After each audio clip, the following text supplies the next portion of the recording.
Okay, let's dive right into this explainer. Today, we're putting the entire bureaucracy on the therapist's couch. Instead of treating courts, hospitals, and police departments as these broken mechanical systems, we're going to view them through a deeply psychoanalytic lens. Think of it like holding up a giant Rorschach inkblot to a massive state agency to analyze exactly what it sees. We're treating the institution itself as a collective psychological patient, complete with its own ego, hidden dependencies, and some seriously ingrained defense mechanisms. Here's our diagnostic evaluation plan for this session. 1. The institutional psyche. 2. Defending the bureaucratic ego. 3. Competency as clinical projection. 4. The carceral repetition compulsion. 5. The defensive memory archive. And finally, 6. Towards institutional courage. Section 1. The institutional psyche. Let's diagnose the system. So institutions absolutely love to paint a portrait of themselves as perfectly neutral, competent, and lawful, right? They want us to believe they're flawless operating machines. But what if we treat the bureaucracy like a living, breathing mind? Think about what happens when that pristine self-image is threatened by messy, contradictory human reality. Just like a human being experiencing cognitive dissonance, the system reacts with deep anxiety, denial, and complex defense mechanisms just to protect its ego and survive the scrutiny. Think about how you protect your own identity when you make a mistake. You use your memory, maybe your emotions, to defend yourself, perhaps even rationalizing the error. An institution does the exact same thing. It just uses a different set of tools. So instead of autobiographical memory, it uses dockets and policies to define its reality.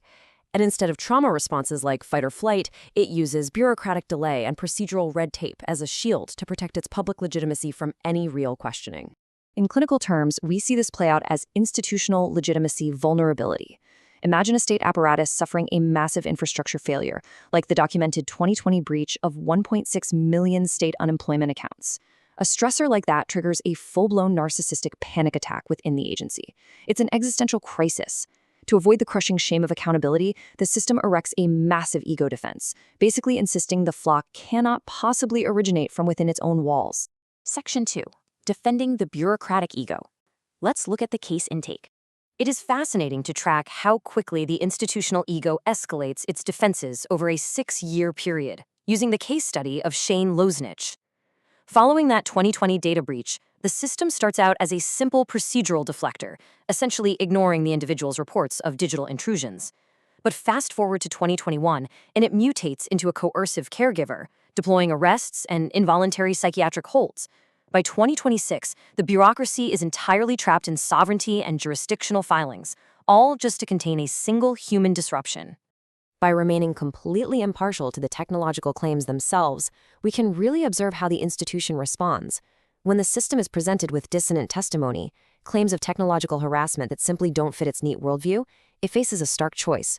It can either investigate its own technical logs or neutralize the threat. It chooses the latter. It translates complex technological claims into delusional themes, effectively pathologizing the observer. It's classic clinical projection, pushing the blame entirely onto the individual to protect the administrative ego from a reality it just cannot process. And this leads us to a pretty terrifying clinical reality: exploitative normalization. The system actually doesn't want to fix the underlying problem. It merely wants to manage the variable. The complex human being is flattened into a manageable data point, absorbed and tightly controlled until they no longer pose a threat to the institution's fragile self-image. Section 3. Competency as clinical projection. The theater of fairness. When the court system faces procedural collapse and contradictory evidentiary records, it relies heavily on a mechanism called projective identification. In simple clinical terms, if the system is secretly disorganized and chaotic, it absolutely cannot admit that. So instead, it literally projects its own incoherence onto the person standing before it. It looks in the mirror, hates what it sees, and points the finger at the individual to maintain its illusion of absolute control and order. This results in the complete weaponization of competency. The institution effectively shifts the person from being a legal narrator with a valid grievance into a clinical subject. The defining question changes from, what did the state do, to, is this person sane enough to even speak? Intense legal self-advocacy is just brushed off as clinical pressured speech, which allows the bureaucracy to use psychiatric evaluation as a convenient escape valve to bypass due process entirely. Section 4. The carceral repetition compulsion. The economy of custody. Now, in clinical psychology, repetition compulsion is the dangerous drive to repeat familiar, harmful patterns. Well, the carceral system exhibits this on a massive macro scale. It continuously cycles human beings through arrests, short holdings, and rapid dismissals. Why? Because this tragic, repetitive cycle generates the vital operational data required to justify its own budgets, overtime, and staffing models. This source material proposes a Trojan horse theory to explain this compulsion. And honestly, the chronological overlaps are staggering. In March 2022, you have an individual arrested and dismissed within 24 hours without a single formal complaint filed. And this perfectly aligns with the local council finalizing massive $15,000 recruitment bonuses. The detained individual isn't even a person here. They are a functional metric, used as leverage for collective bargaining. All of this creates a really dark, parasitic dynamic. The institution has a hidden dependency. It desperately needs these individuals to generate the custody data that secures its financial bonuses. But to protect its ego, it engages in parasitic disavowal. It rapidly dismisses the cases, tossing the human being aside while happily keeping the money they generated. It's literally a system feeding off the individual while gaslighting them into feeling entirely powerless. Section 5. The Defensive Memory Archive. Curating Reality. To hide this parasitic behavior, the institutional archive privileges operational truth, meaning it only remembers checkboxes, timestamps, and boilerplate dismissals.